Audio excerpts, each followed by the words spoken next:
வணக்கம்ப்பா. அதிமதுரம் அது நாட்டு மருந்து கடையில் கிடைக்கும். அது நுரையீரலை சுத்தம் பண்ணுறது அவ்வளோ ஒரு விசேஷமானது. அதிமருந்து இப்போ சளி, இருமை, தொண்டையில் வலி, தொண்டைக்கட்டு இப்படி இருந்துச்சுன்னா அதிமதுரம் குச்சி கடையில் நாட்டு மருந்து கடையில் ஒரு 10 கிராம் அளவு கூட வாங்கிக்கோங்க. 10 கிராமு 50 கிராம் கூட வாங்கிக்கலாம், கெட்டு போகாது. வீட்டில் வச்சுக்கலாம்.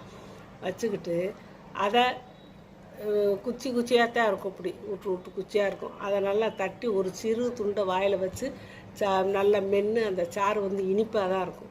அப்படியே அதை முழுங்கிட்டே அந்த சாரை முழுங்கிட்டே இருக்கணும். அந்த அந்த ருசி மாறணுன்னா துப்பிட்டு இன்னொரு துண்டை கூட வச்சுக்கலாம். அப்படி வச்சிங்கன்னா அந்த தொண்டை வலி இதுக்கெல்லாம் சரியாகும். சளி, இருமல், இந்த செருமல் எல்லாமே சரியாகும். அப்புறம் இந்த அதிமதுர பொடினே கடைகள் நாட்டு மருந்து கடையில் விற்கும். அதை வாங்கிட்டு ஒரு 2 சிட்டியை எடுத்து தேன் கலந்து காலையில், மத்தியானத்தில், சாயந்தரத்தில், நைட்டில் ஒரு நாளைக்கு 2 நேரம், 3 நேரம், 4 நேரம் கூட வச்சுக்கலாம். வச்சு அதை குழப்பி நாக்கில் வச்சு நல்லா சப்பி சுவைச்சி சாப்பிட்டு வந்துட்டிங்கன்னா இந்த தொண்டை புண்ணெல்லாம் ஆறும்ப்பா.